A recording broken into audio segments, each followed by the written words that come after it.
Welcome to the Vintage Ballers podcast. I'm your host, Brad Carino. And on today's episode, we have Michael Cooper joining the show. Coop played his college ball at University of New Mexico before being drafted by the Los Angeles Lakers in 1978 on a team that would become the 80 Showtime Lakers. Coop would go on to win 5 NBA championships and become one of the greatest defensive players in NBA history, including winning the 1987 Defensive Player of the Year, the only Laker to ever do so. So without further ado, please welcome Michael Cooper. You have no idea how much of an honor it is for me to interview you. And I want to start by telling you real quick that, I was born in 1983 in Cleveland, Ohio. And so here we were big Cavs fans, obviously. And back then it was like World Be Free. And then it was the Price and Doherty, Nance era and all that. But my brother and my uncle, my brother Brett, who was a basketball star himself in high school and college, and my uncle Thaddeus were huge Showtime Lakers fans. That was their team, the Cavs and the Lakers. And so I grew up walking outside as a 4 or 5 year old boy, having my uncle and my brother play against each other and acting like they were Michael Cooper, James Worthy, Magic. Oh, dude, I'm telling you, it was awesome. Kareem, Magic, etc. So I grew up watching you guys, and it's funny because you have no idea. I'm sure you know as far as the impact you had on people, but even people my age who were little boys back then, my older brother and all his friends, it was Showtime Lakers. Everybody talked about. And I was telling my nephews that, the Showtime Lakers were equivalent to the Warriors, these days, where it's just everyone knows, the Clay, Steph, Draymond. I said they were, it's a dynasty, and everyone knows, the 90s Bulls, et cetera.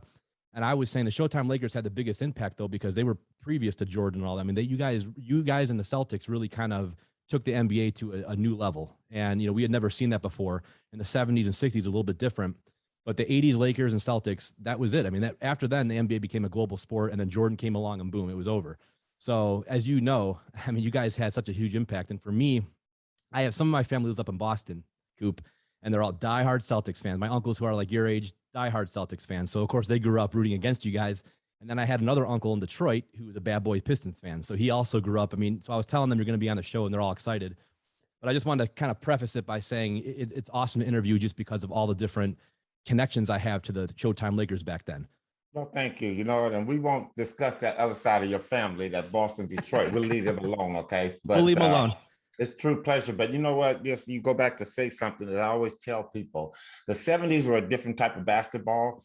And that's why I say when the 80s started, you can't say Magic without saying Larry, and you can't say Larry without saying Magic, because both of those guys, they just took this league and, turned it into what it was supposed to be, team basketball. It's so true. And you're right. They're synonymous. Actually, I think I had the game Bird and Magic. It was like a game they had, and Jordan was in it in the late 80s, a Nintendo game.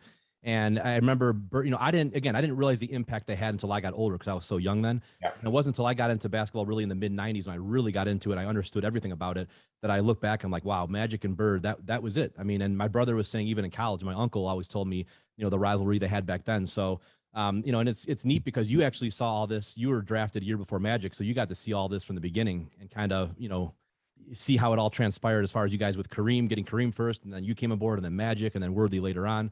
So the Showtime Lakers were it reminds me a lot of the Warriors in the sense that even the Bulls, where a lot of the core guys were drafted, except for Kareem, but all the other guys were drafted.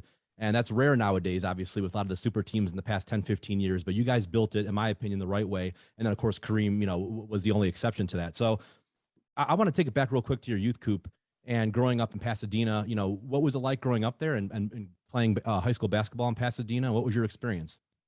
Well, growing up, basketball for me at that time was a way to get an education. My family, I'm from, my immediate family is my mom and my brother.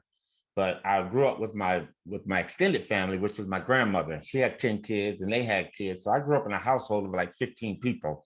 Wow. I always remember sleeping in the bed with my cousins. I slept in a bed, king size bed, with 4 of us would sleep in the bed head to toe for about 8 or 9 years. So basketball for me was a way to kind of escape the crowdedness in the family and go out and do some things, but then kind of exploit. And one thing I always say, I had an uncle and his name was Tom, and we weren't allowed to call him Uncle Tom. We had to call him Tom, my uncle. Who kind of exposed us, as well as John and George, my other 2 uncles, to sports. My uncles loved baseball. That was their first love in the Negro League and all that coming up. They have that, but then they exposed us to football, which one of my uncles played. One of my uncles, George, ran track. And then there was basketball. And when basketball came about, and we were seasonal sports people, you know, whatever season it was, that's the sport we played. So when basketball came around, Tom used to sit me down, and I'll never forget this, a little black and white TV, and he was a true diehard Celtic fan. And he would sit me down, he said, hey, Michael, listen, watch the way these guys play. You know, Sam Jones, Bill Russell, Bob Cousy, John Havlicek. That was my idol, Havlicek. You know, he kind of did everything. The sixth man didn't mind, could start when he wanted to, but he did everything. So I was always watching the Celtics growing up. Yes, we were living in LA, and as I got older, I started kind of being that hometown player. So I was watching Wilt and Elgin and Jerry play, and then my heart was always broken because the Celtics were always winning. So for me, growing up playing basketball was one day envisioning myself being in the NBA. It wasn't a true reality for me, but it was a way to play basketball so I can go on to get an education. And that's what happened. Played through high school. Grades weren't good enough to get me to straight to a 4-year. So I took that route that a lot of kids think is the wrong route, into a community college. I went to Pasadena City College, and that's where I enhanced my academic skills as well as my athletic skills. And that's where I was noticed. My sophomore year in junior college, New Mexico, Vegas, all these schools started coming because I was starting to become that player. And I chose New Mexico. And so for me, growing up playing basketball my high school coach used to always say this, the late, great George Turgeon. He always used to say, fellas, you know, talking to all the kids that he's coached over the years, use basketball before basketball use you. And that's what I tried to do. I love that. And you talked about growing up in a family or having a lot of people in the house. My mom was the oldest of 16 kids. So, oh yeah. So yeah, all the stories she has is, you know, when they were younger, and all the people, they'll be watching this. A lot of the brothers and sisters will watch this.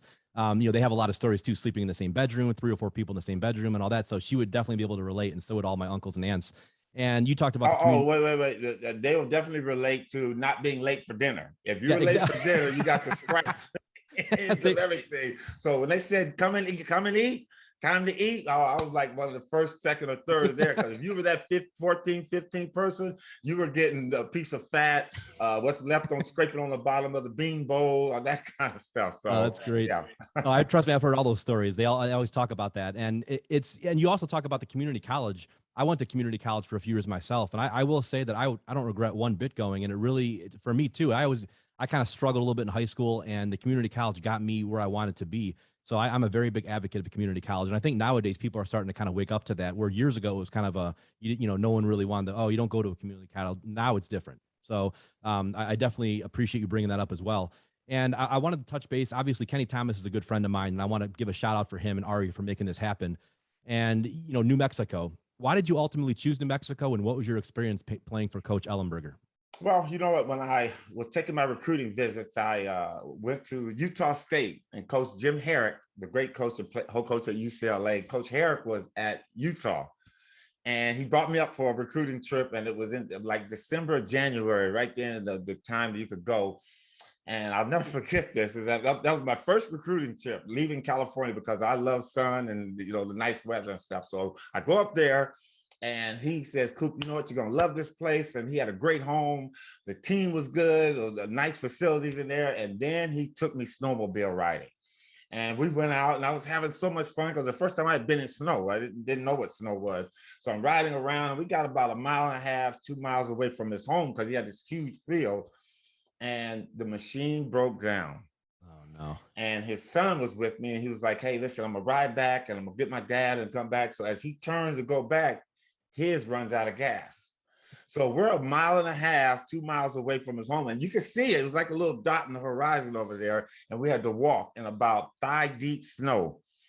And as we were walking, all I kept thinking was, Lord, please get me home, because I'll never leave Southern California warm weather again. So long story short, I made it back. I was sitting there, and Coach was giving me the spiel and stuff the next day. And I said, Coach, you know what, when my plane leave?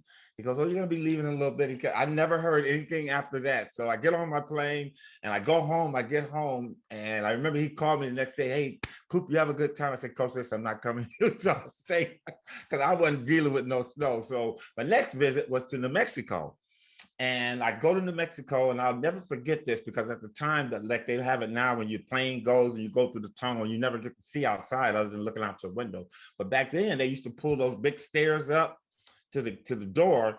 And I remember walking out of the plane and turning, and I looked back west, and I could almost see my house. And I said, you know what, this is the place for me. And I had made up my mind right then. So go down the steps, go to the pit.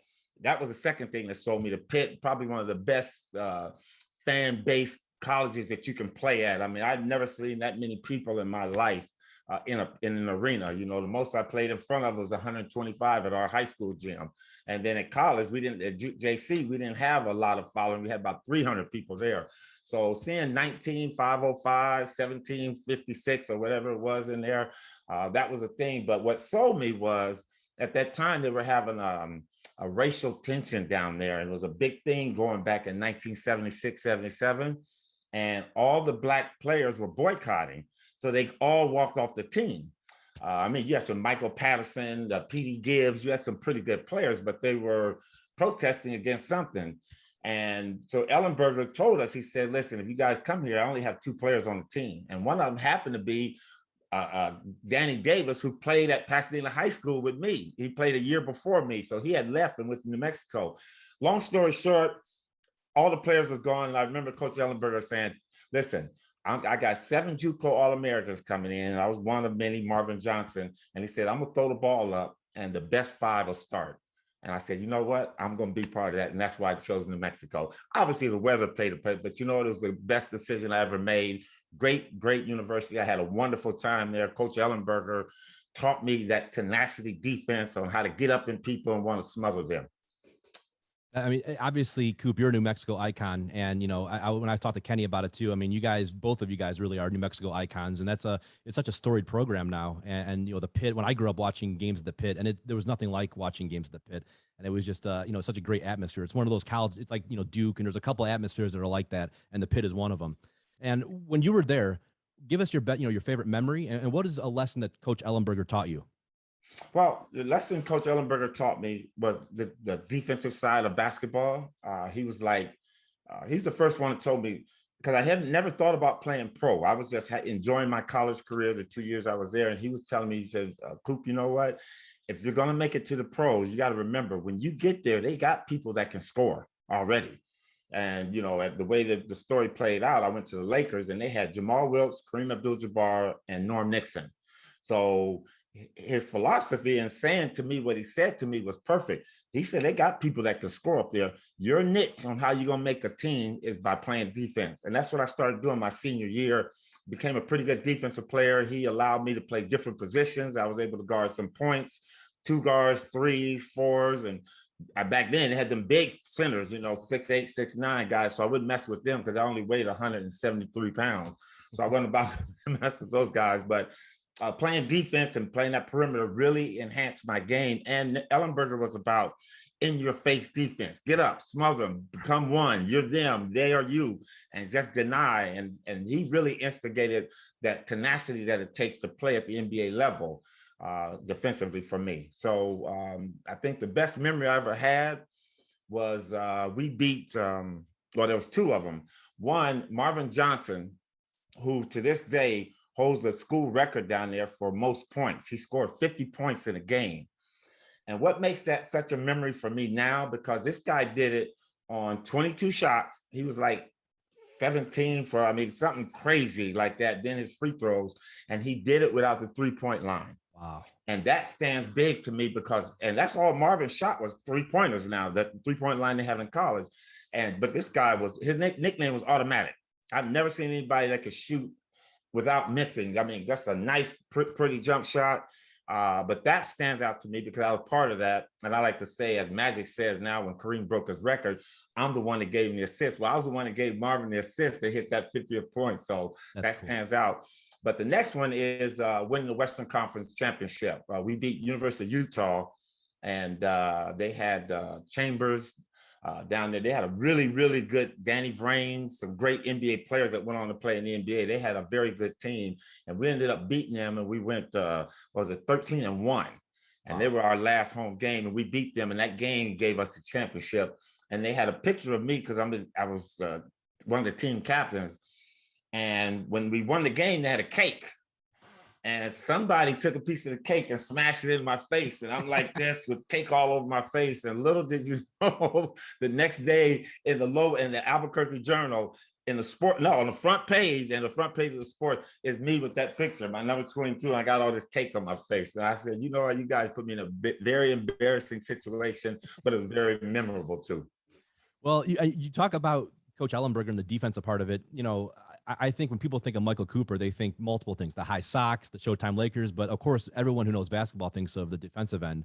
And you were known as 8-time defensive, all-time or all-team defensive player in the NBA, 87 defensive player of the year. So you don't get to where you got to, unless you're really focusing on that end of the court. And back then, it seemed like, obviously on your team especially, Magic and Kareem were more, and Worthy were more the opposite side. So I was talking to my brother about it. He's like, Coop is definitely the defensive guy in that team, and you had to take on the challenge of guarding some of the other guys in the Birds and Jordans of the world. So, looking back at it now, I mean, you fit into that team perfectly, really. I mean, it couldn't have been a better fit for you when it comes to your skill set and what you did well and what you ended up becoming in the end. Well, you know what? So many people look at that 80s era and our 80s team, and they look at us and they say, okay, it's Showtime, it's Magic no-look passes, it's Kareem sky hooks, it's James Worthy, Coop-a-loop and Dunk. But what people don't realize, we were a very, very good defensive team. Magic was not a good one-on-one player, but he was a great double team player. So the way Pat Riley constructed our defense was anytime that ball went into Moses Malone, Daryl Dawkins, them big, powerful centers, Karl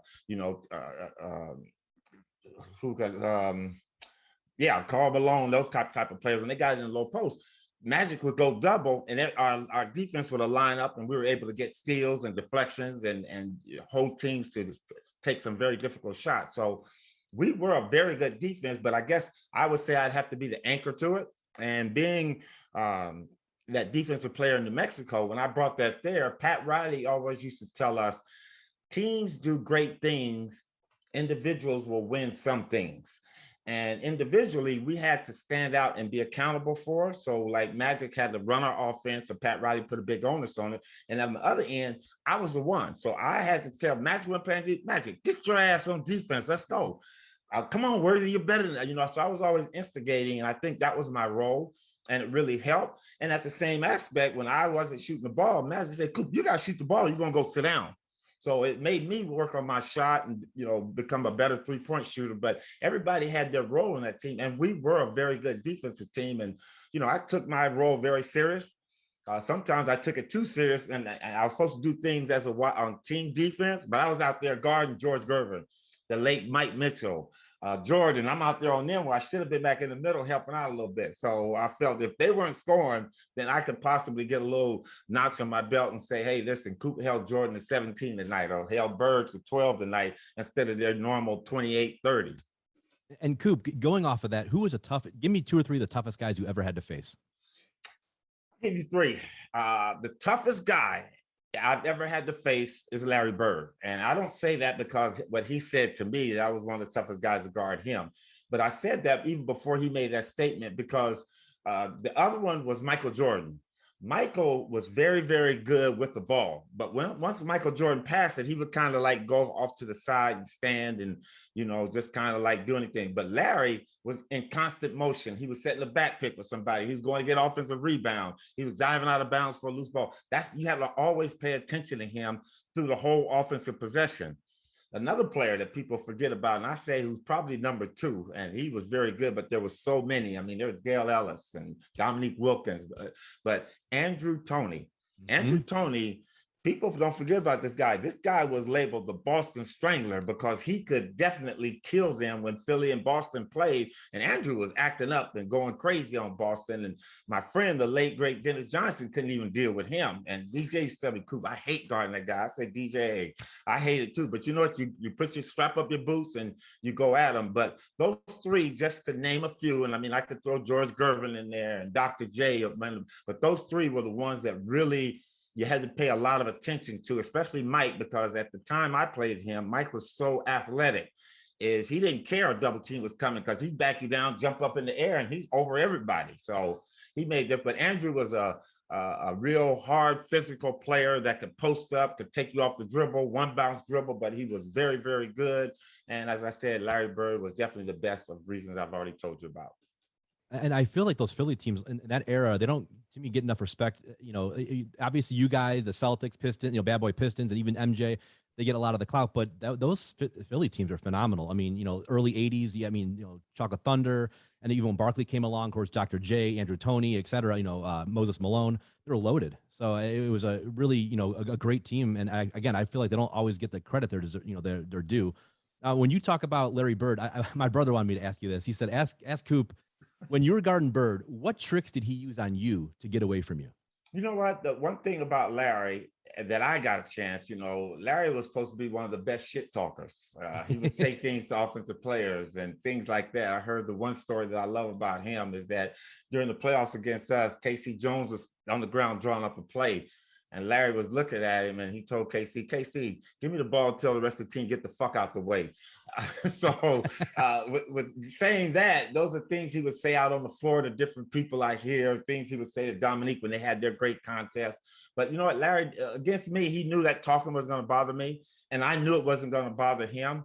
So Larry didn't do tricks. He just became very, very fundamentally. I remember if you can call this a trick, okay, so one year, as we get deep into the playoffs, they beat us in '84, and I looked at the film all that summer. I said, okay, why did Larry beat us, and why was he able to get a shot? Because he had gotten bigger than me. So I said, you know what? I'm going to get in the weight room. I'm going to get some strength on me, and I bulked up pretty good for myself in 1980, this is 83. In 1984, I bulked up, and I came back. Well, Larry had lost 15, 20 pounds, and he was lighter, and I was a little bit heavier, so he took me out on the perimeter. And he was able to go by me and do things like that. And so he was always using that trick against me. So in '85, we're playing them.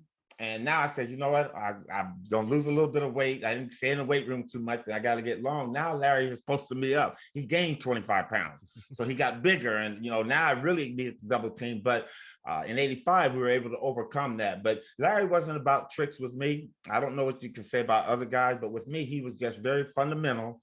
He was very attention to detail, anything he did, and he played within his team concept. Very rarely did Bird go one-on-one with me. Everything was down picks by Parrish and players like that. He'd come off a down pick or he'd curl on me. So it was just basketball things that he used. That's what made him such a great player to me. And Coop, I think, like, especially with the younger generation who never got to see Larry play, they see highlights, but they don't, they see him, they say he doesn't look very athletic. Yeah, he's a great shooter, but what else could he do? I mean, how great was he? I mean, it seemed like so many players in your era will always talk about him, how phenomenal he was, but how great really was Larry Bird? Larry was good, and the fact is that he had that old saying, never say die attitude. And Larry was going to play all the way to the end. Like he said, he could probably jump over a Coke can, very rarely dunked. I mean, but Larry made other players on his team good by getting them the ball where they need to score. He made his team very, very tenacious. Some of the things I used to hate about him is that at Boston Garden, you knew you were going to be in for a fight. You had to play from the moment the ball went up until the last tick of the clock. So Larry was just, I guess he just had that will to win. And you know what, when a player has that, it doesn't matter what their skill level is. It's just they're going to get it done with whatever they had. Larry could shoot the three. He could go off the dribble. He could rebound. He could get offensive rebound. He was a tremendous passer. That was the one thing, because one time, I'll give you one story that he told me. We're playing in 1985. And he's coming down and he looks at me and he goes, Coop, I'm getting ready to wear your ass out. So I get in my best defensive stance and he's on the bottom, and Robert Parrish comes down to set a pick on him. And Larry goes off the pick and I fight through the pick and I'm there. And as soon as he catches the ball, he turns and he goes up. And Kareem, knowing that, Kareem steps off of Parrish. So we got him. And I'm saying to myself, I got this fucker, man. I got him. I'm getting ready to pack his shot. So we both go up, Kareem and I, and Larry's up in the air. And I don't know how he got this ball between our hands, but he hits Robert Parrish with a great pass and Parrish scores. And as Parrish scores, we're going down the court. He said, I told you, motherfucker. That pissed me off so bad because you thought you had this guy caged. Thought I had him cooped up, and the bird got free, and he was able to score. So those are the type of battles. That was probably the only thing he ever said anything to me confrontational wise in a game. Other than that, we just played against each other fairly and tough. I never tried to play him dirty, didn't try to hurt him, but I was going to give him all I had. Mm-hmm. It seemed like there was a lot of mutual respect there with a lot of you guys back in that era. I mean, it was very physical, but it was a lot of mutual respect. And take us back, Coop, now to 78 when you're drafted by the Lakers. And of course, they have Norm Nixon and those guys and Kareem on the team at that time. But there's no Magic yet. It's a year away from Magic. What was your feel for the team, Coach Westhead? And, when you got Magic that first year, 79 and 80, did you realize how great this would all become down the line? Well, when I first got drafted by the Lakers, Jerry West was the head coach still, 78. So when I got there, they had Norm Nixon, Kareem, and Jamal, but they also had a lot of players at this time, they had this no trade, no cut contracts. They had Ron Boone, Lou Hudson, Adrian Dantley, Jim Clemens. I mean, they had a lot of players, and that was the biggest concern. And, the basketball guys, for me, have always worked out well. And going there, I knew it was going to be very difficult because they had a very veteran-laden team. They couldn't get rid of any of them. So that summer, I went and played in the summer pro league over at Cal State LA, and I got injured. I was a guy hit me across my knee, and I had an MCL, medial collateral ligament tear. Mm-hmm. And I remember I went to the hospital and found out, and Jerry West came to visit me. And he told me, he said, "Young man, how are you doing?" I said, "Jerry, Mr. West, I'm doing great. I'll be all right." He goes, "You know what? Sometimes things happen for a reason, and look at this as a blessing in disguise." And I didn't know what he meant at that time, but you know what? I did all the rehabbing and the stuff I had to do behind the scenes, and that season went on, and I was at practice. And Jerry used to come over and tell me, he said, "Coop, just listen to what we're doing, learn, get your rehab together. And once you're able to get out and get your conditioning and all of that." And slowly things worked itself out to where at the end of that year, I got to play the last 2 games of the season, played against the Washington Bullets at that time, and I played 7 minutes and I scored 8 points. And that was my shining. And after that game, Jerry says, "You know what? You belong." So but at the end of that season, they get rid of all those guys. Okay. And now we're hearing about this kid, Magic Johnson, they're getting ready to draft. And I saw, you saw the Indiana State, Michigan State games where Magic played well. And I said, "Oh, this is going to be great." So the next season, Dr. Buss, the team gets traded over. Jerry goes up to the GM spot. They bring in Coach Jack McKinney and Westhead as an assistant coach. And unfortunately, Coach McKinney had an accident. Westhead takes over. Magic's on the team, and we start rolling. And people always ask me, "Coop, what was it like playing with Magic?" And I always tell people, no, you should ask what was it like playing with Coop. I was on the team first. Magic was playing with me. So it was great though, because you could tell that Magic brought a different dynamic. Usually a guy like that come in just winning an NCAA championship, they want to dominate everything. Magic wasn't about that. He was all inclusive, telling everybody what we had to do, figuring out the offense. I mean, we all figured it out together. And you know what? The best thing I tell people about that situation is how gracious and how professional Kareem Abdul-Jabbar was. Because when Magic came, Cap did not, "Hey, this your team, young buck. Tell us what we got to do to help you." So that was the beginning of the foundation for Showtime, is that we weren't selfish. We weren't about me, me, me. It was about us. Team, together, everyone achieves more. And we truly played to that word. And that first year or the first title you guys won in 1980 against the Sixers, take us through that series. And what was it like? I think, was that the series Magic had to play center in the final game? Yeah. What was that like? I mean, that's obviously an iconic game, iconic series, and winning your first championship. What was the feeling like? Well, you know what? That first year, we weren't even talking championship. Nobody ever talked about championship until we actually got into the playoffs. That year, we were just playing. We were having a good time. We were getting to know each other. We were building what we wanted to become. Dr. Buss had everything laid out for us, where it was all about team on days off. He invited us up to the house. We'd have team picnics. We'd have team get-togethers and stuff like that. And as we went through the playoffs, we found ourselves against the mighty Seattle Supersonics. Now, the Sonics had won the championship in 79 with Dennis Johnson, Gus Williams, Jack Sigma, Lonnie Shelton. They had a very, very solid team. So we ended up playing them. And again, the basketball gods they shined on us because they somehow the Kingdom was inoperable, and they moved the games to the University of Washington, which was a college atmosphere. And I mean, that suited Magic Johnson so well because that's where he had played. The biggest game of his career was in college. So here we were playing in college. I was 2 years removed, so it felt good to me. We're playing the Supersonics.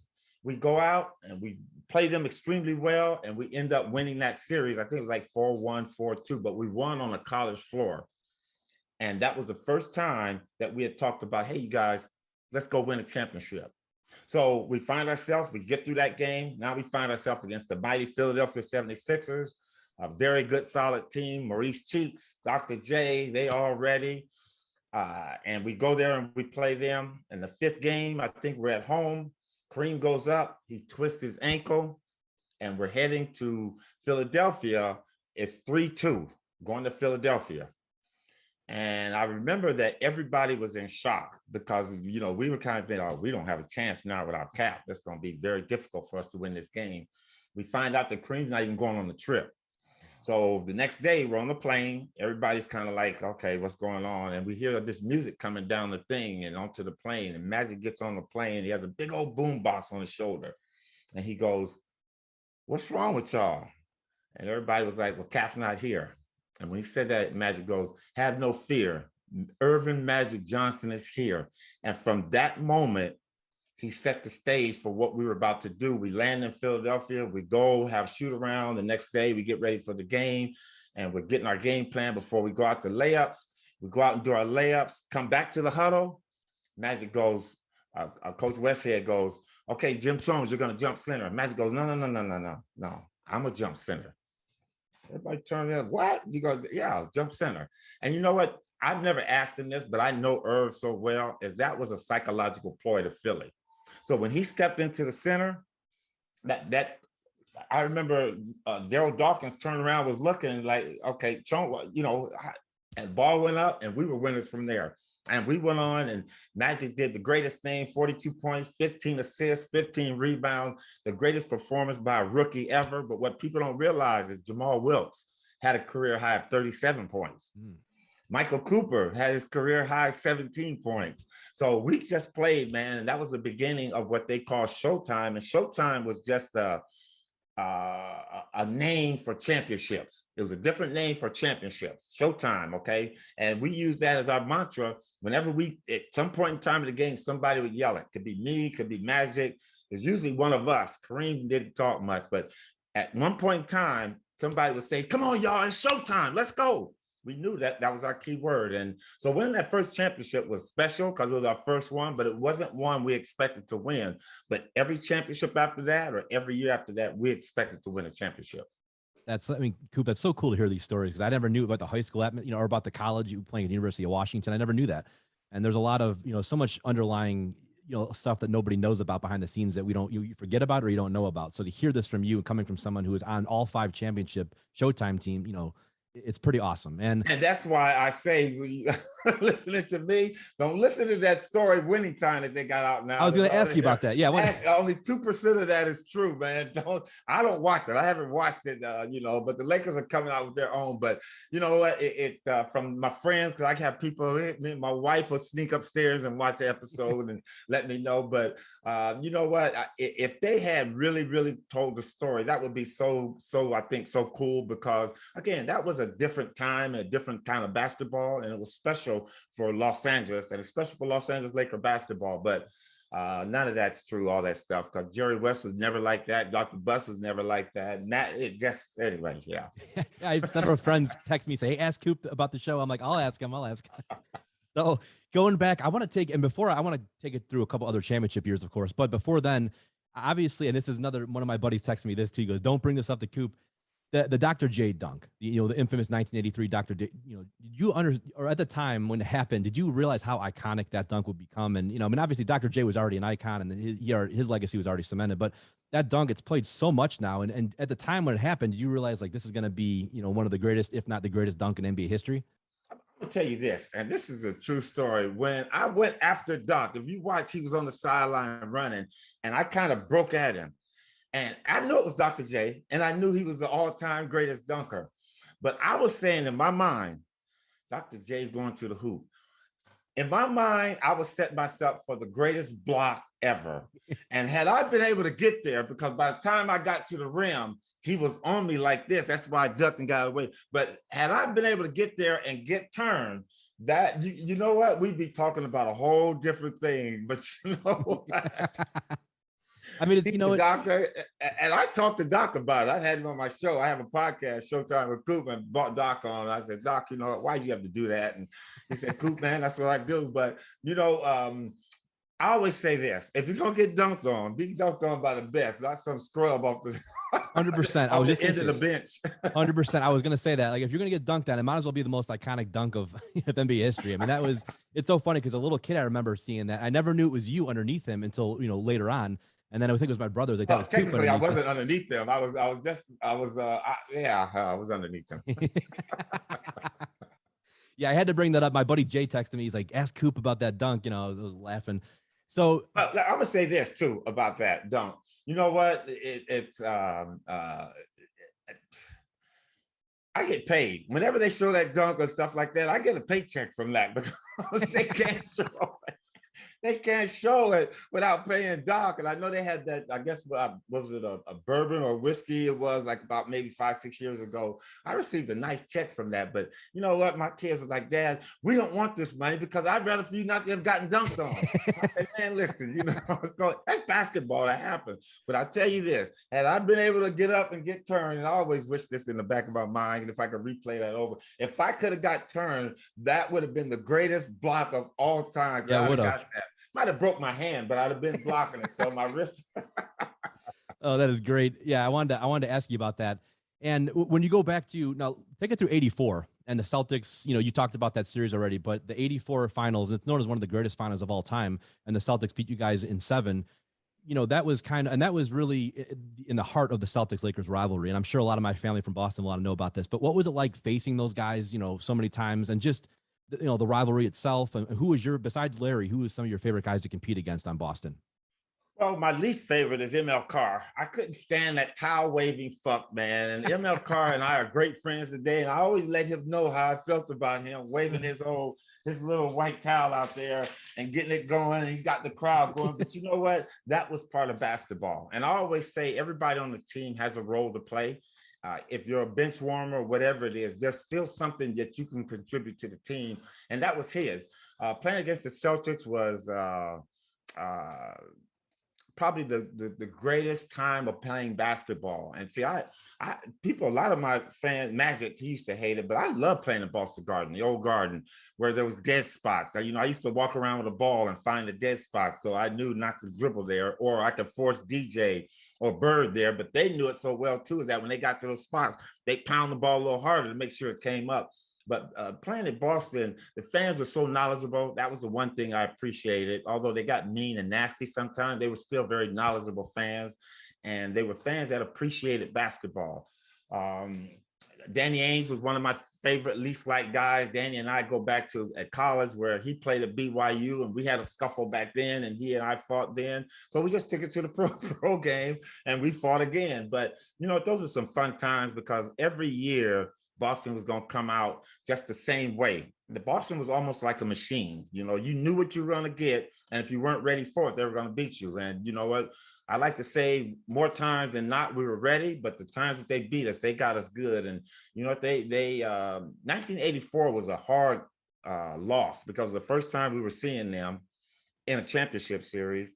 And all I could think about was watching my black and white TV and watching Elgin Baylor, Jerry West, and Wilt getting beat by Tommy Heinsohn's shot that he shoots it, the ball goes straight up over the backboard and comes all the way in. And that's when I always say, there is a leprechaun up there that's guiding the ball in for them. But Boston was real special time. It was a special kind of basketball. It was like Lakers were glitz and glamour. Boston was roll the sleeves up and hard, blue collar, hard worker. And you have to appreciate that kind of basketball. And I loved every time we played against them. And I'm glad we won more than we lost. I mean, Coop, some people think it's the greatest rivalry of all time in any sport, or at least one of the top 3 or 4 in any sport is that Celtics Lakers rivalry, especially back in the 80s, because it was so fierce and there's so many legends and icons that played in that. And both teams won multiple championships during that time. So to know that you're always going to be a part of, arguably the greatest rivalry, one of the greatest rivalries of all time, and also one of the greatest dynasties of all time. So that's got to be something that you can always hang your hat on and think, besides your personal accolades, which are a lot, but you'll always be a part of that. And you were you guys, the Lakers and Celtics were trendsetters. After that, now then it became in the '90s. You had the Bulls. Of course, you had the Bulls were rivals with the Knicks and teams that never won championships. But there was a lot of those little rivalries. But you guys really were the one that met in the finals every year.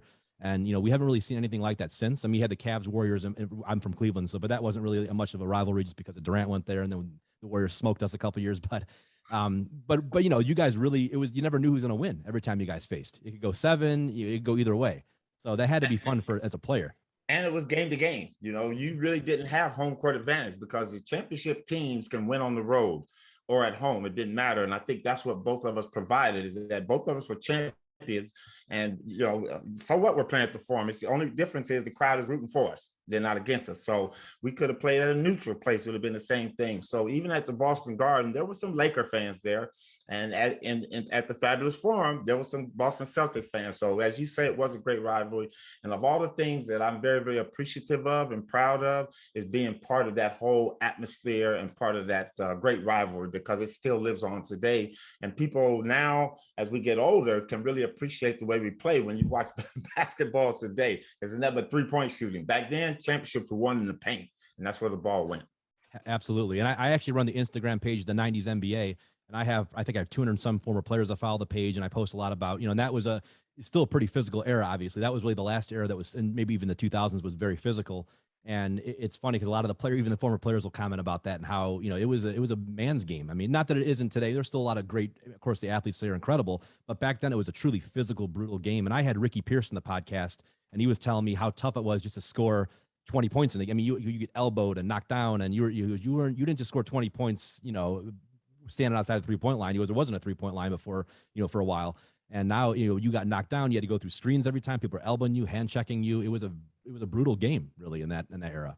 No, you look back then, you look at what Detroit did to Chicago, Jordan rules, those, the things that they had like that. I remember we were playing the Phoenix Suns and Kevin Johnson, the great point guard they had. Kevin killed us one playoff game. Pat Riley said, "Hey, listen, the next time that guy come in here and anybody don't put him on the ground, you're getting fined $5,000. Well, the next time he came in, Kareem hammered him. And you know what? We're very fortunate we don't have replay now, because actually Kareem would have a flagrant 5 because of the way he hit this guy. We've probably been suspended for about the whole series. But now it's very difficult to do that, because I understand what the league wants is that, they want scoring. They want the people to, like a Steph Curry, to entertain the crowd, but they also like the defense, and they don't want anybody hurt. But boy, do I like those 80 days, because we could put hands on you. But you know what? You were tough enough to go in there as an offensive player, and Jordan going in against Detroit, getting slammed to the ground, getting back up, and I'm coming again. And those are the things that create championship teams and championship legendary players. And Coop, I have a lot of players that played in your era in the 90s, and I always ask them the question, who would win between like the Warriors with Durant and some of the teams in your era? And they say it really depends on the rules. Is it the 80s rules or is it the 2010 rules? So it really depends, because obviously now it's a completely different game, like you were saying, and it's much easier to get a 3-point shot off and to kind of roam around without being, if you touch somebody, it's a foul now. But back then you could hand check, you could do a lot of things that you couldn't do now. So, and obviously Steph, no matter what area you put Steph in, he's a great shooter. He's going to shoot lights out, but it's an interesting question. And when you look at that, when your Showtime Lakers or the Jordan Bulls versus the Durant Warriors, what's your take on that? Well, you know what? I think our team could have played by any set of rules, because again, the way we started out playing, Boston made us become tougher. Detroit made us become tougher. So the way that they played, so we had to adjust our style, but we weren't a very physical team. So I don't think the rules would affect us, but I know this: we would beat these Warrior teams. We would beat, had I been with the Lakers in the era with the Jordan, or like the 2000, we would have beat them if we could have kept our team intact. But again, that's the fun part about sports, is every generation is going to possess its own greatness. But if you want to put it together, our Laker team, our 84, 85, 86, 87 Laker team, we could play at any generation, and we would be successful if we would beat all of them, if not be very, very successful against them. And I think this Warriors team now, we can play against them great, because if you look at the Warriors team today, they're not a physical team, and we weren't a physical team, but we were a faster team. I think we were a bigger team, and I think our basketball, and I'm not saying that these guys are dumb, but this is what I say, we were able to score inside more than they could score outside. And I think that's where we would have beaten them. And we had the defensive players to guard Clay, Poole, Curry. I think that's me, James Worthy, Byron Scott. We could have contested with those guys. And then I felt sorry for Draymond Green, because I don't think he could have guarded James Worthy or Kareem down in that low post by himself. No disrespect to Draymond, but Kareem, there's no one stopping Kareem. I mean, I don't care who you are. And James. I mean, there's a reason why he's called big game James. And know what? I want to agree with you that there's totally no disrespect, but Draymond Green is a very, very great defensive player, and I felt he should have won Defensive Player of the Year more than just the 1 year, because this guy plays defense from 5 positions. But it just would have been very difficult for him playing against a Worthy and a Kareem for 7 games. But again, Draymond Green is a hell of a defensive player. Agree, 100%, Coop. And one of the other players I wanted to ask you about, who's my favorite player of all time, is Akeem Olajuwon. And I grew up, I love Akeem. I just think he's one of the, I mean, I get that look a lot from a lot of NBA players. And what did you think of him? Him and Sampson, people forget how great that duo was before Sampson got hurt. And of course, Olajuwon went on to win a couple championships, but in the mid 80s, they beat you guys in 86. And I mean, no one beat the Showtime Lakers like that. That was unheard of. And what was it like facing those two twin towers, and how good was Sampson and how good was Akeem? Well, I'll tell you this. The first time we heard of the Twin Towers coming, and Kareem, they were talking about Kareem was too old. I guess he was about 34, 33, 34 right then. Shit, the first time we played Houston, Kareem skyhooked both of them guys into oblivion, man. He whooped that Twin Towers ass by himself. Kareem was the Empire State Building alone, man. Kareem was tough, man. But you know what? You got to give that duo a great. I mean, Olajuwon probably one of the. I'm glad I never had a chance to guard that guy, because I mean, the dream shake and all the things that he had going, would have been a nightmare. So I used to laugh when we played Houston. I said, James, it's y'all's turn now to get out there and get on this guy. But Akeem was probably, other than Kareem, probably the most fluid. I would kind of like, if there was a player I could identify him with, was Elvin Hayes. He was the Elvin Hayes of the 60s, 70s, of the late 80s, 90s. Akeem, for the fact is he had moves like a guard, but here he is, a 7-foot center doing that. And then you add Ralph Sampson to the mix. That was a very difficult duo. And as you said, in 1986, they beat us. I knew we weren't going to win that series from the get-go, because it was always like, when we were good and we were going to beat you in the series, we get up by 10 and then we just take it and we would hold that 10-point lead. Every time we got up by 10 or 12 on them, in 2 minutes, they were back on us. Or they would go up by 1 or 2. So I just was saying, oh my God, let's come on, you guys, we got to get by this. And when you know, it come down to the last game, the iconic thing of me falling under the basket. They got the picture where Ralph takes the ball and throws over his head. I knew that ball was going in. As soon as it left his hand, I knew it was going in. And they got that championship. But and then what made it so bad is they go on and get swept by the Celtics. I hated that. How you fucking guys do that, man? Yeah, but anyway, that was a great series. And, Mitchell Wiggins, Robert Reed, they had some tough players on that team, and just a good team. And, but I appreciate those guys, because, those are true centers. And for them to sacrifice their game a little bit to play together, that tells you something about great NBA players. And Coop, I think the Dream is one of the most underrated players of all time. He still doesn't really get recognized a lot. I mean, when you talk about the all-time great centers, obviously Kareem to me is not Mount Rushmore and Wilt and Russell, but I mean, he should be right up there somewhere, because he beat in a series Kareem, Patrick Ewing, Robinson, and Shaq in a playoff series, and no other center had done that. And he was just a very, like you said, very dynamic player. And even Shaq said, I couldn't guard him. I mean, that's Shaq talking. He's like, I couldn't guard the guy. He was the only guy I couldn't guard. He was just too quick. Had the whole package, man. The whole package. The whole package working. And I think even today he would be a nightmare to go. I mean, he could do everything. Today's game, Akeem could average easy 40. I've heard that from several players. You couldn't touch him, every time you turn around. I mean, and Akeem was physical enough to where, and they're letting the NBA playoffs are letting him become a little more physical. That's when he's going to really excel, because he would fight through all that and that little jump hook he had. But Akeem would, in today's game, easily average 40 points, if not more. Wow. Yeah. And I had several players tell me he would be unbelievable. I mean, he was back then. And another team I want to get to, though. Now let's get to the back-to-back championships in 87, 88, and the bad boy Pistons in 88, and the famous Isaiah Thomas game when he's on one leg. Take us through that. And what was it like playing the bad boy Pistons? And what did you think of that team? Did you think did they cross a line, or were they just playing within the rules? What was your take on them? Fuck yeah, they crossed the line. They put their foot through the line. They raced the line, and they put the line up your ass. The bad boys were good, and you know what I always say: playing against them, you had to play against who they were, not necessarily them as a team. They were the bad boys, and they were going to show you how bad they were. And Rick Mahorn and I, we coached in the Big Three together, and all we do is we talk about those times. Now, I just saw Rick last Saturday, and we talked about that. I said, yeah, you know what? We turned y'all from bad boys to bad kids when we spanked y'all in 1988. And then he would go, yeah, but what happened in 89? I said, Rick, you got to remember now, we lost Byron Scott in the day before the game. We lose Magic the first play of the game. And we had those two players, we'd have kicked y'all's ass again, man. But you know what? You just have to roll with it. But they were a very formidable foe, man. I mean, probably another tough person to ever guard, Vinnie Johnson, the microwave. Shit. Mm-hmm. I would have nightmares the night before on guarding them, because I'm in my head. Before I go to sleep, I'm thinking, okay, how do I guard Vinny? I take this away, take that, and eventually I fall asleep and I wake up. Vinny Johnson. So you know what Isaiah Dumars was going to give you, but Vinny was a whole different animal himself. And then you got James Edwards and that fucking Bill Lambier, man. I couldn't stand that guy, because every time I went by him, he hit you with an elbow. And Bill and I coached in the WNBA together, and we took our rivalry all the way to there. But you know what? Playing against them, you had to show some toughness, man, because they weren't going to let up.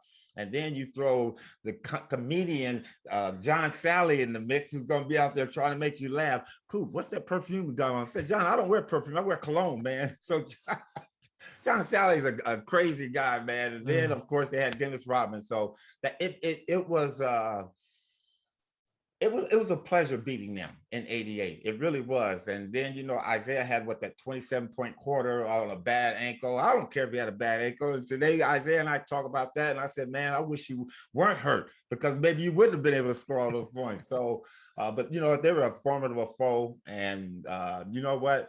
I don't like congratulating a lot of champions, but I congratulate them guys, because they took it to us that next year. And with or without Magic and Byron, it would have been a tough series, because once you get that taste of getting there, then you want it all. And they had gotten there. They were a foul short, because Kareem actually fouled Rick Mahorn or somebody like that in the corner, and they didn't call it. So we got the championship in 88. So 89 was their revenge. And I'll give it to the I got to give them the bad boys. I won't call them bad kids, but I'll give them their name back, the bad boys. Well, my uncle, who lived in Detroit back then, is a big Bad Boys fan. He was standing in an elevator back then with Rick Mahorn one time. And my uncle's a big dude. And he's like, you have no idea how big this guy is. Like, this guy's a monster. And we talked about that Isaiah game, with some of my family members as well.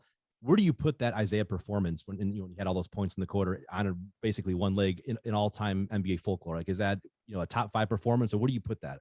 It'd have to be the top 3 for me, because you got to remember, this guy was doing this with a sprained ankle. I mean, a very badly sprained ankle. And some guys have them kind of quarters and they're totally healthy. So, I mean, and, Isaiah, he hit about 5 shots on me to where anybody else would be able to get them shots off. And I just think it was just one of those games where you have, because he was getting the ball up and over my hand. And I mean, I have to appreciate that, because it wasn't like, oh shit, I wasn't there, or I couldn't quite get there. No, I was there.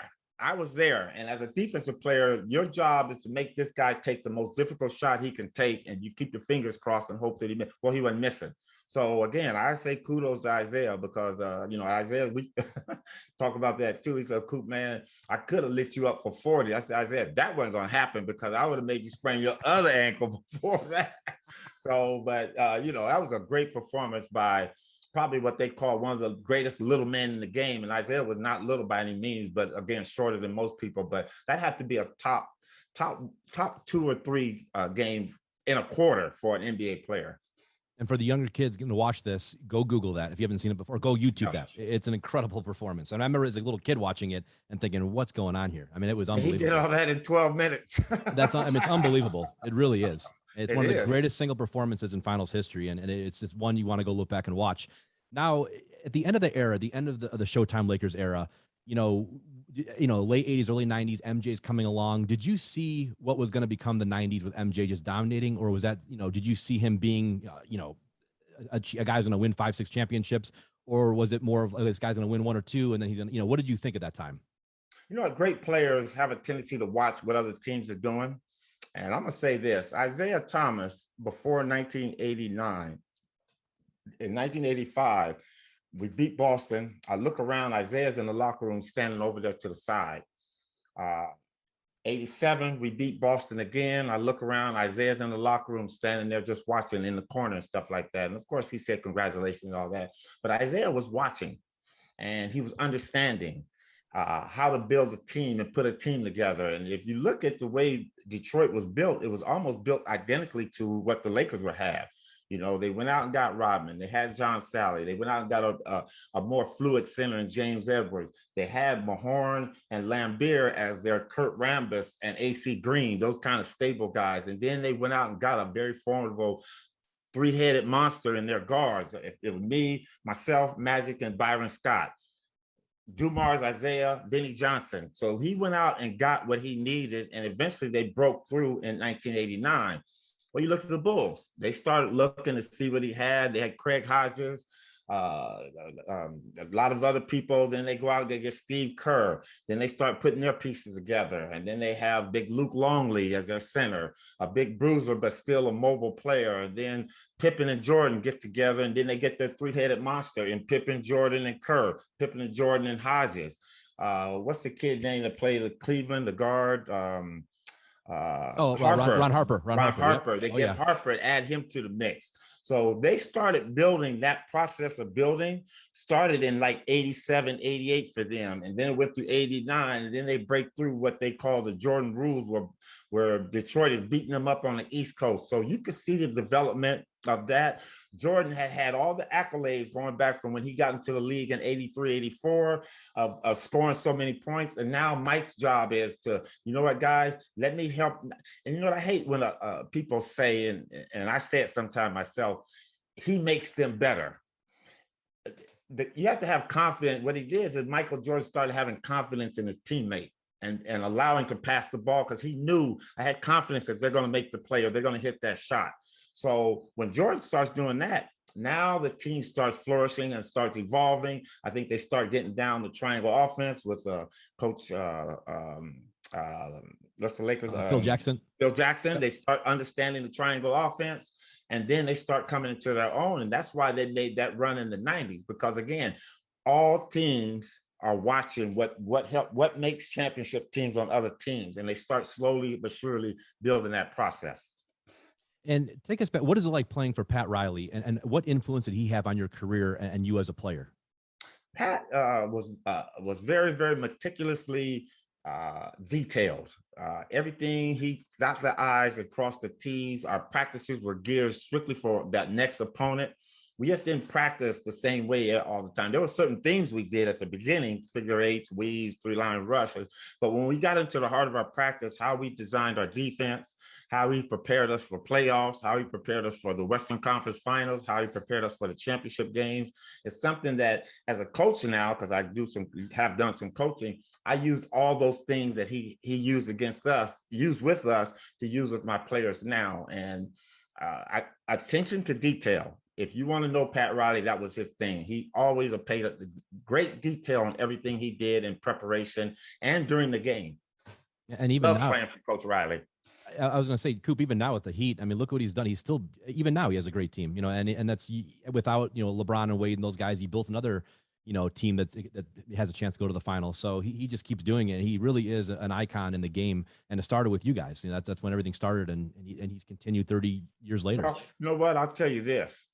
And Coach Spoelstra probably has a lot to do. He's the figurehead down there, but I guarantee you Pat Riley is sitting up there, and everything that has run through that team has been ran through him.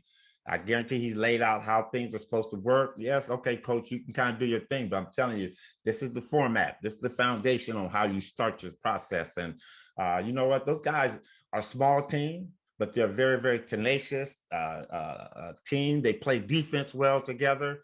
And I don't think they're going to win this series, but they got a lot to hang their hat on. I agree with you. I think the Celtics are going to take it, but yeah, you're right. And You Dr. notice I didn't say that team was going to win. I said, I don't think they'll win. My uncles aren't going to like Boston this. credit. I hate giving Boston credit. I do. My uncles are going to laugh. This is great. So Dr. Buss, what kind of influence did he have on you, and what was he like as an owner? Give us the real story of Dr. Buss. Dr. Buss was probably the kindest, gentle, smartest. I've only played for one owner. I played for the Lakers all my career. I got with the Lakers, but Jack King Cook was on the team, but he only owned the team for about 9 months. I never saw Mr. Cook. I saw him one time, and I saw him going to his car. Dr. Buss was totally different. I had 4 contracts in my career with the Lakers. No, 5. So my first year was like a 1-year contract. Then I had 2 more 1 year, and then my 3 big ones. But on my last 2 contracts, which were my biggest contracts, Dr. Buss called me in, and we sat down. He talked to me, and he talked about the team. He asked me, Coop, how you see our team? Where do you see your place?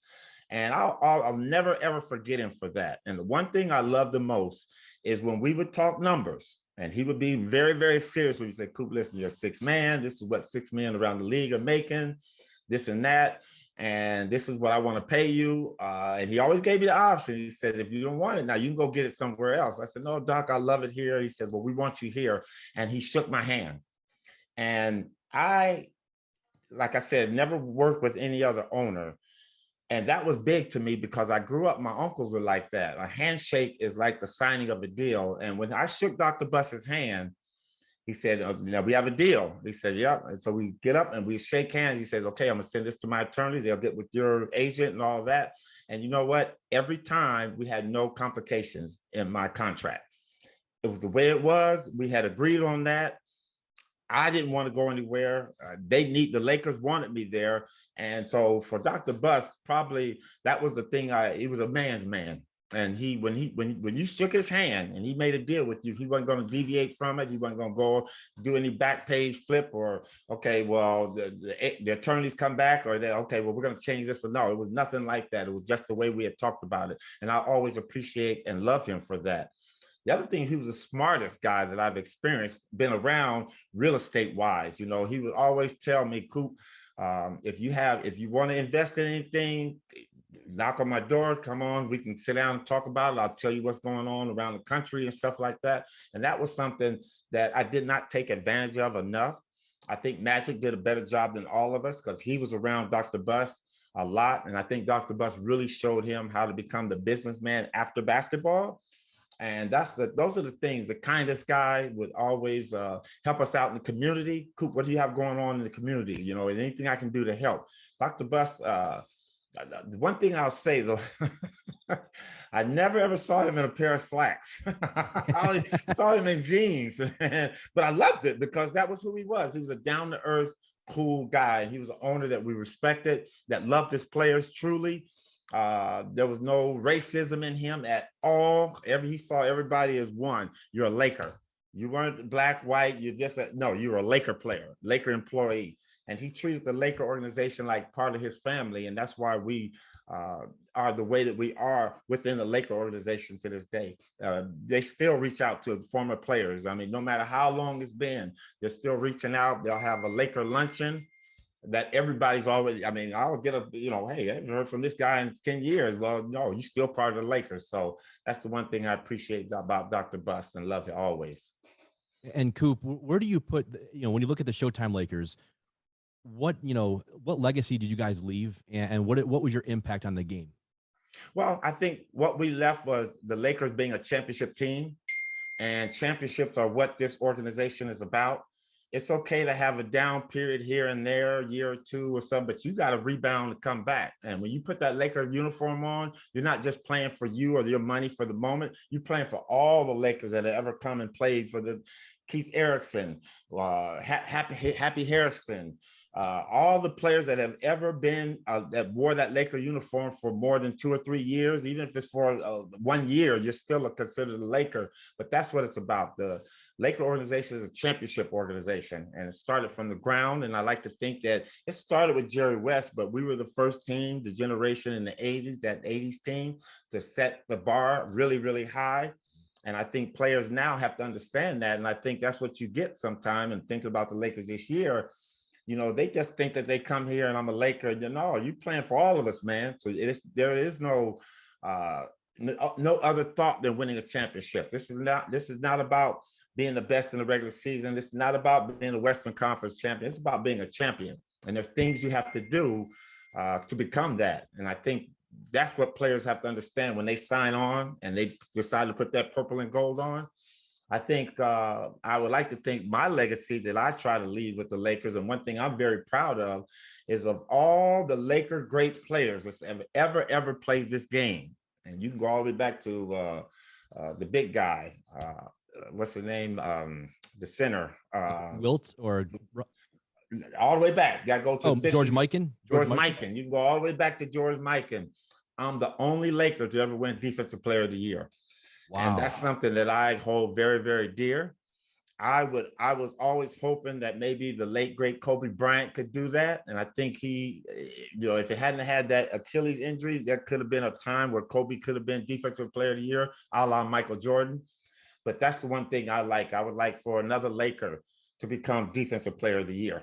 And but right now I hold it. And that's one thing I'm proud about the Laker organization is I'm the only one that's ever won that award. Coop, I never knew that. That's incredible. And all the talented, great players you guys have had. That's incredible. Exactly. Wow. Where do you put Magic and Kareem on the all-time greats list? Of all players or Laker players? All players. All players. I would put them in the top 10. And you know what? I hate using that word GOAT because, again, that's a word that shouldn't be used because basketball is generational or decades wise. I think Michael Jordan was great for the 90s. Was Michael Jordan great in the 80s? He was a good player, but they had so many other great players. But for all great players, I would have to put Magic and Kareem in the top 7. I put them in the top 7. I'm old school. I appreciate these guys now, LeBron James and all that, but I've seen, you know, I'll decide whether I want to put LeBron once he retires. But with the retired great players, it'd have to be Bill Russell would be up there, Wilt Chamberlain, Jerry West, Elgin Baylor, and then you can start putting other pieces in, Magic, Kareem, Shaq, Kobe, Worthy. I'm putting John Havlicek up there high because I appreciated the way he played. Obviously, Bob Cousy would be up there, but people look a little bit more flash, and I already got my point guard up there in Magic. So, Bob, you can't go ahead of him. You're a Celtic. You got to go second to him. So I would put them high up on the list. And when you look back, you know, at your whole career with the Lakers, is there one moment that sticks out to you, like one play, one moment that you always think about? It would have to be 87. And we were playing the Utah Jazz. I hope I got it right. It could be 85, but we were playing the Utah Jazz. And it was 3-2. No, it was 2-2. And we were at the Forum. And I was having a horrible playoff series. I couldn't hit any shots. I was like 0 for 8 that game. I was so bad that I was missing free throws. And it was like 10 seconds left. We were taking the ball out of bounds. I took it in, threw it to Magic. Magic went to the baseline a little bit, and I slid over the top. And Magic drove across the middle. And my player left to go double team, John Stockton. And Magic could have been a selfish player because he knew I was struggling, but you know what? He still passed me the basketball. And I hit a 17-foot jumper to seal the victory. So we went 3-2 back to Salt Lake City, and we ended up beating them. Had we lost that game, we probably would have lost that series because the Mailman and Stockton were on a tear, man. They were playing good basketball. But that's one of my favorite memories is that's what team is about. Together, everyone achieves more. Magic still had trust in me and confidence in me that he threw me the pass. And I would have enough confidence that, hey, if he's going to pass it to me, I got to knock this down. And I hit the shot. only basket like 5 games. That's it. But I hit it out. Yeah, I'm not excited about that. And you know, you bring up those Utah teams, and people forget how great they were with Stockton Malone and the late great Mark Eaton. And I mean, they were loaded. That was probably one of the best teams never to win a championship. You know, with those for sure. But you also got to remember. You remember Denver, Alex English. Oh yeah, Alvin Nat, Kiki Vandeweghe. Yep. Doug Moe, was he on the team? No, it was who's the other guy? The other coach? Dan Issel. Oh, Dan Issel, yeah, he coached it for years. I mean, they had a fat lever. Yep. They had a good team up there, man. That could not win a championship. You're right. And if you put them on the East, they probably would have won or at least got to the finals of play. But again, it was always stocked against us, and unfortunately, teams had to go through LA to get to the Western Conference Finals, and we were lucky enough to beat a lot of those teams. And Coop, even Dallas back then with Tarpley and Donalds. I mean, they had some great players in that team. I mean, they were loaded as well. And I think Derek Harper, a young Derek Harper. Yeah. Harper. Basketball was very good. And that's what I say, man. You look on the East, that teams forget about Doherty, Larry Nance, what's the shoe? Mark Price, Mike Elo, all those guys. Basketball was good, man. All the teams were equally loaded. When I had Ricky Pearson, he was talking about Sidney Moncrief and the guys in Milwaukee, obviously, they were loaded too. It's just, it was really an incredible era of basketball. A couple more. Don't forget Dominique at the Hawks. Dominique, I gotta forget Dominique. Yeah, they Dominique. Had them good teams. So. Oh yeah, and then Kevin Willis and all those guys, and yeah, I mean, they were loaded. And it was just it was an incredible era of basketball. It really was. Great time to be a basketball player. It was. And when you look back, I have a couple more questions for you, and I want to thank you again. This has been awesome. I mean, you have no idea. I could talk to you for 10 hours about basketball. So when you look back, Kobe and Shaq, where do you put them, in Lakers folklore? Like how, in that 01 team, something that's one of the greatest teams of all time, where do you put that against, the 80s Lakers? That would probably be a team that would have been very difficult to play against because Shaq was a handful. And every time he touched the ball, you probably had to double team him. But I think we had enough bodies to kind of like offset him a little bit. But they would have been difficult to play. Kobe would have presented his own problems. Obviously, I probably would have guarded him a lot. I think Byron would have had a little bit of him. Worthy, so I think eventually we could have wore them down. But again, like our 80s team, that 2000 team was loaded with a lot of players that they had. Robert Horry, Derek Fisher, the one guy that played for you guys. That Ron Harper. His name. Yeah, Ron Harper. Rick, I won't say the last name. Yeah. Rick Cox, yeah, for that.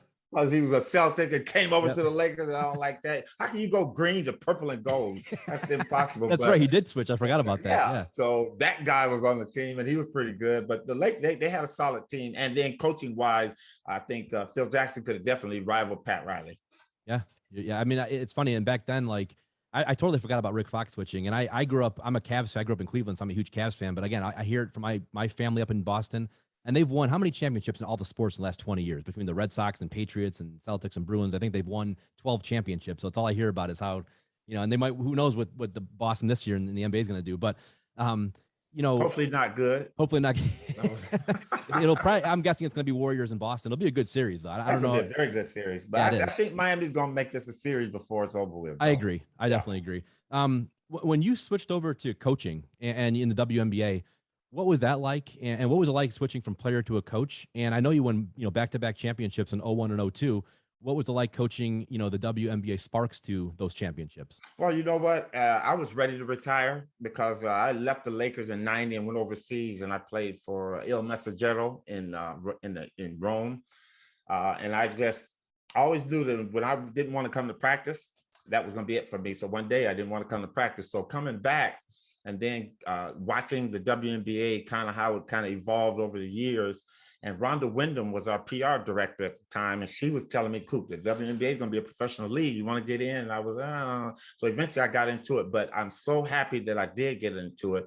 I probably, coaching the LA Sparks, I probably had the illustrious opportunity to coach to watch Magic Johnson, James Worthy, and I'll always say this, two good players come in the league and go out as legendary players.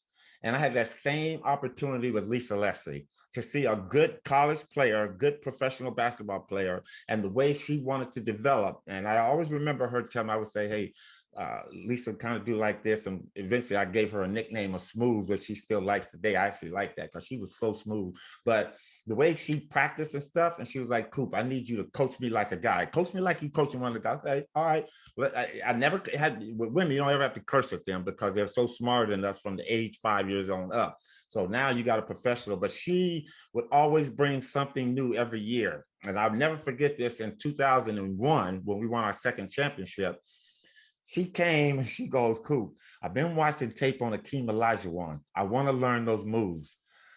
I said, what? She goes, yeah, I want to learn the dream shake. And that one where he'd go up underneath the basket and he'd come back out on the other side. So I had to go back to pull out my tape and watch what Akeem was doing. And that's what she wanted to do. Wow. And we worked on those moves every single day. Lisa had the affordability not to have to go overseas in the summertime because she was making pretty good money. So she stayed home. So I got a chance to work with her for 8 months before our season started. We would go every day, 4 days a week, Monday, Tuesday, Wednesday, Thursday, and we had Friday, Saturday, and Sunday off every day for 2 hours in the gym.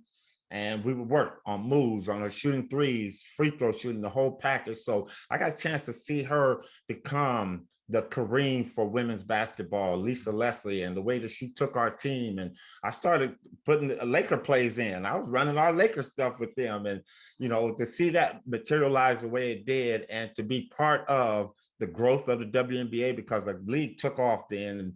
And I like to say, being the first NBA player in it was the late great Orlando Woolridge, who coached the team before I did. Well, Joe Bryant coached the team, Kobe's dad. And then so to come in, and when I came in, you have Bill Laimbeer come in, Rick Mahorn came in, Mike Thibault, who was assistant coach with the Lakers, who come in, he's with Washington. So the ladies were taking this, and we were just glad to help how the WNBA has grown and the way it is today. But to see that young lady, man, the way she played and dominate the game the way she did, that was very, very happy for me. And I'm just proud to be part of it.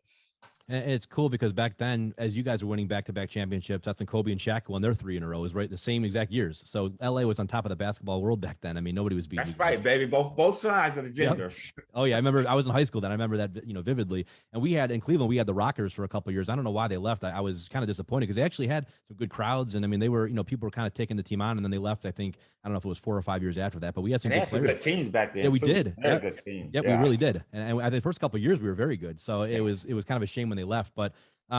The last question I have for you, and I ask this to every guest, when you look back at your legacy, you know, we look back at your career, your personal life, everything, what do you want people to know about the legacy of Michael Cooper?